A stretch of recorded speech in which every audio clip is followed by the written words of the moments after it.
And this talk is called The Four Branches, the Magic and Mythology of Wales. And can everyone hear me in the back there? Okay, cool. I'm presenting it in conjunction with my show downstairs called To Return to My Trees. First off, I wanted to thank Cynthia Weber, who is the Adult Programming and Community Engagement Coordinator at the branch. She's not here tonight, but I still wanted to thank her. And then everyone else at the branch, everyone's been super, super helpful. So it's a little bit hard to talk with the mask, so bear with me here. But so just a little bit about me. I grew up in the Hereford zone, which again a lot of you will know. And then I went to Hereford High School where I had Mike there and Joanne, and I had really wonderful art teachers. And then I went to Flagler College in St. Augustine, Florida, and I have both my DA and BFA in fine art. I've worked in various positions in the arts and even briefly went back to school for social work to get my master's, but that didn't work out. So now I can happily report that I work for BCPL as a circulation assistant, and I'm actually currently in a Master's of Library and Information Sciences program at the University of Maryland College Park.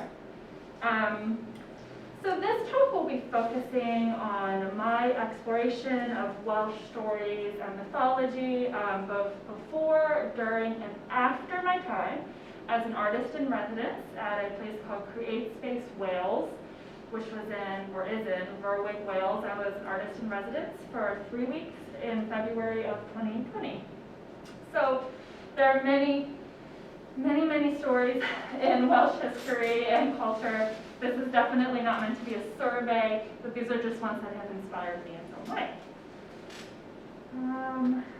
All right, so just to make sure we are on the same page, this is just a very quick and dirty history of Wales. So Cymru, or Wales as it's called in English, Cymru is the Welsh pronunciation, is a country that is part of the United Kingdom on the island of Great Britain. It borders England on the right and boasts the highest peak in both England and Wales, and that is Mount Snowdon, and it is in Snowdonia National Park, which is in the northwest area of the country.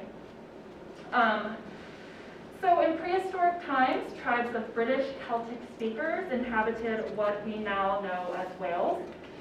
The Romans ruled from the 1st century until about the 4th or 5th century CE. The Welsh Celts fought off attacks from the Anglo-Saxons, and though there were many tribes in Wales, none of them was successful in unifying them all together. So the English King Edward I conquered northern Wales and made it a principality in 1284. Wales was incorporated with England in 1536. During the 19th century, it became a leading international coal mining center, as well as being known for its slate quarries. Plaid Cymru, or the Welsh Nationalist Party, was founded in 1925, but it didn't become powerful until the 1960s, which is when Welsh nationalist aspirations really rose. And so this map that I featured on the side is the oldest printed map specifically of Wales. It was published in 1573, and it's in the collection of the National Library of Wales. And more or less it looks pretty similar. It definitely, Wales has lost some of its land along the English border, but it's generally pretty close. So Welsh and English are both official languages in Wales, and Welsh, if you've never heard it, is vastly, vastly different from English. It is a type of Celtic language spoken by the Welsh people. I'm not a linguist like Mariana, so I am not going to go very in depth with the language because I don't want to give false information, but I find it to be very poetic and very epic and very beautiful. It was actually apparently pretty aggressively subdued by the English, particularly in the late 1800s. So not unlike what was done to indigenous languages in our own country. However, unlike America, it's now recognized for its cultural heritage and it's taught in schools. So a place where it is still widely spoken is a rural county on the western coast of Wales called Ceredigion. More than half of the population can roughly speak Welsh or speaks Welsh. It is considered a hub for Welsh culture, and it just so happens that's where I spent most of my time at CreateSpace. So it's pretty fitting. So CreateSpace is in Berwick, Wales, which is near Cardigan on the west coast. And I did not hear any Welsh spoken in Cardigan and Berwick. However, when I went up the coast to Aberystwyth, which if Cardigan is on like the lowest point on Cardigan Bay and Ceredigion, Aberystwyth is on the northernmost point, and people would, in some places, speak to me in Welsh before they spoke to me in English. And I'd like look really blank, of course, when I didn't know what they were saying. So CreateSpace is operated by an English artist named Rose Sanderson. She and her family moved to Berwick from England into an old farmhouse, and they renovated one of the old barns and made it into a studio space. And they also have some one living quarter off the back, which is where the artist in residence stay. At the time I was there, in addition to Rose and her husband, there was one other artist there named Heidi Plant. And as I mentioned, I was there for 3 weeks in February of 2020, and then I spent an additional week, the first week of March, traveling around the country. So just a little explanation of these pictures. This one over here is looking down the ladder that's used to get into the loft bed. So this is what I looked at every morning or whenever I wanted to get out of bed. And the bed is on the right side here. And then the center one is a photo of the studio space. And I hope you can tell it's like a beautiful space. There's so much light. And that was the artist in residence studio space, particularly. The other ones are on the other side. And this scroll piece that's hanging from the rafters was really what I spent the majority of my time at the residency working on. It is a visual paper cut journey of my adventures there. I'm going to talk a little bit more about that later, and it's much longer now, but that is what that is. And then these are little lammies. And sheep are everywhere in Wales, which I knew that they were really important to the country, but I did not know how many there would truly be. But when I was there, it was the lambing season, so I saw a lot of little baby lambs. And these were actually from a farm that was next to CreateSpace. In the first 2 weeks I was there, they were in the barn because they couldn't come out yet. And then the last week, they all came out and ran around and played with each other. So they were very cute. So a little bit of a flashback. I applied for the residency in March of 2019. And I set up the show, or started to set up the show with Cynthia here in late September, early October of 2019. The original show date was actually set before I even had interviewed with BCPL or had heard back from the residency. I actually heard that I got the position at BCPL while I was in the White Mountains of New Hampshire vacationing with my mom. And then since then, the White Mountains have actually become a really special place to me too. No one's been there, they're really, really beautiful. So and then actually, my first week at BCPL, I ended up hearing back that I had been accepted as an artist in residence for February of 2020. So there was a lot of really good things that happened really, really quickly. So after all three of those things happened, I actually painted a number of the White Mountains paintings, which are downstairs in the show. And I had always known that I was interested, or at least for the last couple of years at least, it wasn't always this way, interested in or inspired by nature and sort of nature spirits, but I think I really accepted it when I was in the White Mountains. I think there was this acceptance of self that happened there for whatever reason. And while I was making the fawn, which brings me to my show title. So on the left there is a Welsh phrase, and it's pronounced Dodi nôl a phen hoi, and that it's used to refer to returning to a balanced state of mind or a centered state.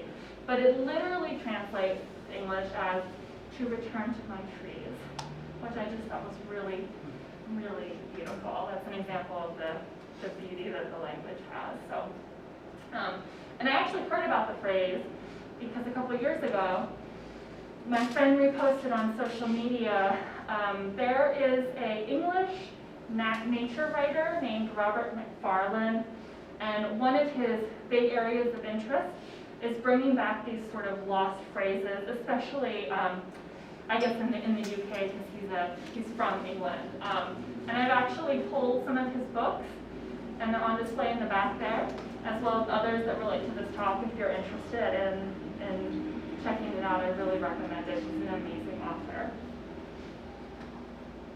So next, it brings me to the title of this talk and where I got it.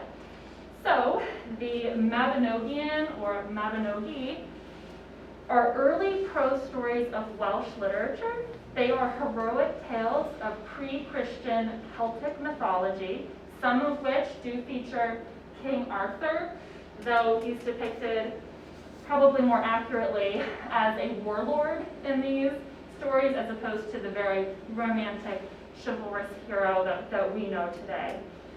So the collection known as the Mabinogion today was compiled from the White Book of Hydric, which was written in 1350, and the Red Book of Hargest, which was written in the late early 1400s. However, scholars believe that the tales are actually much older, as they would have been recited by traveling bards and then passed down orally. So actually on here I do have an image of a page from the White Book of Hydric, which is also in the collection of the National Library of Wales. So the tales were compiled and translated from Welsh to English, and then were first published as a collection by a woman named Lady Charlotte Guest in 1838. However, the collection was falsely published under the name Mabinogion, which is why I have those ON in parentheses there, as Guest assumed that that was the plural form of Mabinogi that was used throughout the stories. The most widely recognized of these tales are referred to as the Four Branches. That's the title of my talk. And the reason for this is because each of these four stories ends with the phrase, and so ends this branch of the Mabinogi. So in terms of events, these stories are pretty wild and very psychedelic and very, very exciting. So if you're really into knights on horseback, I recommend checking them out. The reason I included this lion is because in one of the stories, this is not one of the four branches, but it's still included in the collection as the Mabinogion. One of Arthur's knights, Sir Owain, is on one of his quests, and he happens upon a white lion that is being cornered and harassed by this snake, and is just absolutely terrified of this snake. So Owain takes his sword and chops the snake in half and saves the white lion, who then ends up becoming joining him on his other adventures and saving him on numerous occasions and becoming a really faithful companion. And then I included the owl because that is actually a reference to the story of Blodaweth, and this is the part of one of the longer stories in the Four Branches. So Blodaweth was conjured from flowers to be the bride of a king and son of a goddess. His name was Llaw. However, and understandably so, Blodaweth ends up falling in love with someone else while Llaw is away. And she and her lover conspire to kill Llaw, which is no easy feat since he is a son of a goddess. So anyway, they decide her lover turns him into an eagle with an enchanted spear. So so like not quite the intention, but it still bought them some time, I guess. And then eventually, though, Child's uncle finds him, and then turns him back into a human. So Blodauwedd gets wind of this, and she flees, but the uncle finds her, and instead of killing her, he actually turns her into an owl. And the reason being that since, for fear of other birds, the owl can only come out at night, thus condemning her to darkness. So, poor Blodauwedd. But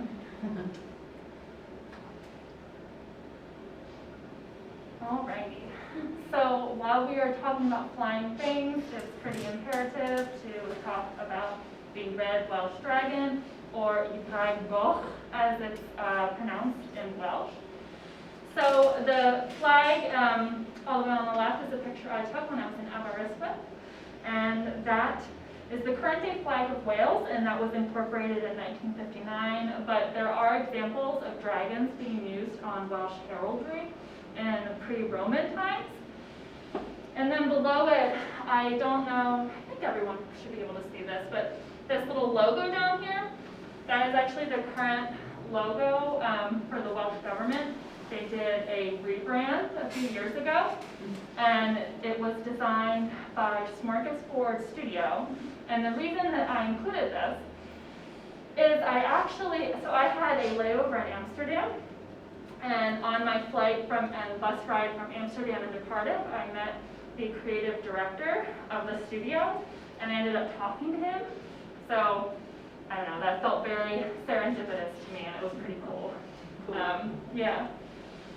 So, that's that. And then these are, if you remember that scroll that I referenced earlier, these are some close-up pictures, and I used a dragon as the connecting character between the different stories. So this is a dragon in the rain, this is a dragon with a mermaid, who you'll learn about in a minute, and then this is my favorite dragon, I think, that I have right now. I haven't finished the scroll yet, so who knows, but that's a baby dragon with some baby lambs.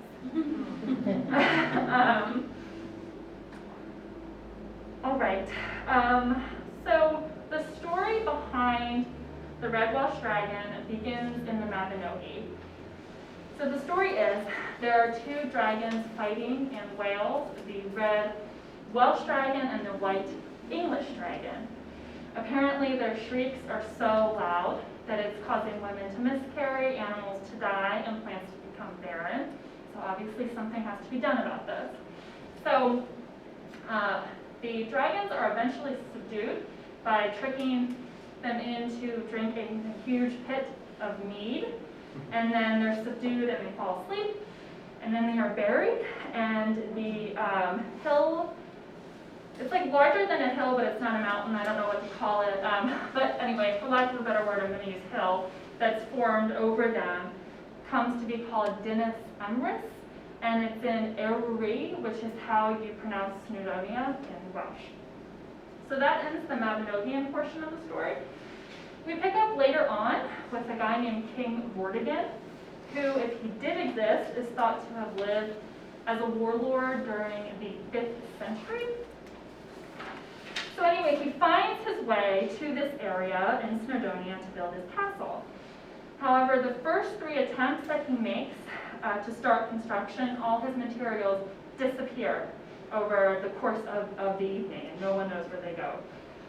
So to remedy this strange occurrence, his wise men suggest that he go and find a boy without a father and sacrifice the boy to the building of this castle, which is apparently was common for them to do at the time, which I had no idea. But anyway, so the plot twist is actually that the boy that they found and brought to Vortigern was the young Merlin. So if anyone doesn't know, Merlin is like part of the King Arthur tales and super famous magician. So of course he ends up prophesizing that the reason that Vortigern can't build his castle is because there are the dragons underneath it. So sure enough, when they dig up the hill or the pit they find the two dragons fighting, which is shown over there, and they resume their epic battle, and the red dragon defeats the white dragon, and what this is supposed to do is symbolize the Welsh defeating the Anglo-Saxons. And this illustration is from a 15th century manuscript called The History of the Kings of Britain, and that's by Geoffrey of Monmouth, who was actually also a Welshman as well. So realizing the brilliance of the young boy, Vortigern has his wise men killed, and Merlin becomes Merlin. So like largely the pretty much the most famous magician in Welsh or in Western culture, in my opinion. So this picture over here, that's me, and Dennis Emrys was sort of like in the back there. It's a little bit hard to see, but as soon as I found out I was going to Wales, I knew I had to go and visit this place. But I didn't know how I was going to do that because public transportation didn't go to the spot and I was not going to rent a car. So I ended up finding this tour company called Cambrian Safaris. It's run by a man named Richard, who takes people around in his Land Rover on private tours, so it's very, very nice. So I got in touch with him, and he assured me that he would be able to take me to Dennis Emrys on his Snowdonia tour, and he also suggested that I do his signature, what he calls Cambrian Mountains tour in Carigadian. So I ended up doing both of them, and I'm super happy that I did. I really wanted to take a minute to acknowledge him. He's an amazing tour guide. I feel like where he took me inspired me so much, and the trip would not nearly have been as great if it wasn't for him and the places that he took me. So whenever it's safe to travel again, or without feeling guilty, I guess. I mean, technically, I guess you could go to the UK now, but I recommend maybe getting in touch with Cambrian Safaris. He's a really awesome tour guide. So while we were talking about powerful dragons, my trip started on a very powerful note. I got to Wales on the day that I think they said it was the worst storm that hit the UK in 100 years, made landfall, and literally right before I got to my hotel, it started raining, and so I often think about if I had even left a day later, my trip probably would have been so different. Who knows when I would have gotten there, because there was quite a lot of power outages, and then some train lines were even down the entire month I was there, and there were fatalities in the UK as well. I don't know that there were any in Wales, but there definitely were deaths. So I really felt like I blew in like a dragon, so it was very fitting, at least. It felt special. But so the day after the storm, Rose came to pick me up in Carmarthen, where I was staying. And the first thing that we did when I got to the residency was we went on a walk along the coastal cliffs. I had never experienced anything like it. The wind was so intense because there was still sort of the last winds of the storm going by, and there were intermittent periods of really hard rain. I mean, I literally can take myself back and think about the moment when I was like, well, I could die here, and I would be okay with it. Anyway, so when I got back to the residency, I really knew I had to make a stormy mermaid, and that is how Morfydd, the mermaid of Mut, was born. And in the upper left is actually a picture I took on my walk. I know it's tiny, and it also really doesn't do it any justice. The waves were just so big. But so Mut Beach, and this is Mut right here, this larger picture. That was about a 30-minute walk from the residency. It was a very pretty walk. I went on it a few times a week, when providing the weather was nice. And actually, the first time I saw the water on that walk, I started to cry. It was just so powerful. I was just so so beautiful. And something else that was really notable to me was that farmers raise their sheep on the land along the cliffs, and the sheep will, bed down overnight in the shrubs, and they will leave pieces of their wool, and I took to collecting those little pieces actually, and here are there's a picture sort of just below the cliff picture there, and actually Morpha is stuffed with that wool as well as some dried grasses that I gathered from the cliffs, and also a stone from the beach that I dipped into the water. I'm going to take a drink of water. So, in terms of mermaids and mermaid lore, they feature pretty prominently along the coast of Cardigan Bay. Maybe you could imagine people have mentioned seeing them perched on rocks out in the water. And there was one particularly evocative tale that I read while I was at the residency in a book that I got called Cardigan Folktales by Peter Stevenson. And it tells the story of a mermaid in New Quay, which was just north of Munt along the coastline. So her name is Morwen, and Morwen falls in love with a mortal man, but he is in love with another woman named Lowry. So that makes Morwen very, very upset, and she says that if he marries Lowry in the church, that she is going to have her father, who is the king of the deeps, send a massive wave and a storm to kill everyone in the church. So, knowing this, the lover becomes pretty sad, and understandably so, and actually has to be taken to the church on the day of the wedding. However, when he sees Lowry, he knows there's no other person he could ever be with because he loves her so much. And then, of course, as if by magic, at that instant, a massive storm starts and a wave comes and it completely washes away the church and kills animals and just decimates the town. It is during this time that Morwen takes her lover and pulls him down to the deeps, and they are married and are, presumably still down there somewhere. And it is said on stormy nights that you can actually still hear the church bells announcing their watery marriage and the screams of the dying wedding guests. So,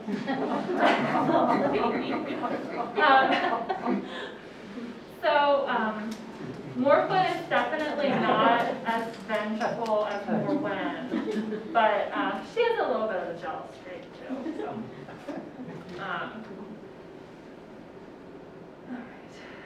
So next we have Ala, the Naiad of Hyder Perrine. And Hyder is waterfall in Welsh, and it's pictured here.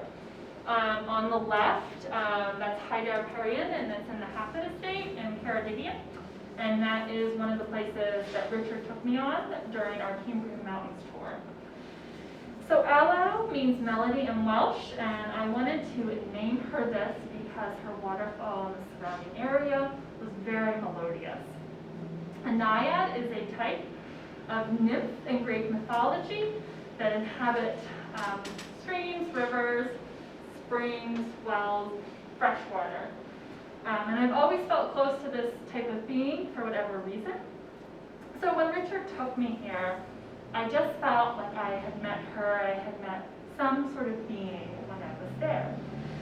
So in order to capture the essence and keep her or it, her with me, I decided to pick up some moss from a tree near her waterfall, and I dipped it in the pool sort of surrounding the bottom there. I went right by one of those rocks and just dipped it in, and it's actually on her head. Some of it is in her hair, and the rest is inside of her. So their naiads are Greek. There are definitely many legends in Welsh that feature freshwater beings, and what I'm going to talk about on this slide is the Lady of the Lake character in Arthurian tales. So the Lady of the Lake is a mystical priestess of Avalon, which is this otherworldly realm that King Arthur goes to during his last battle.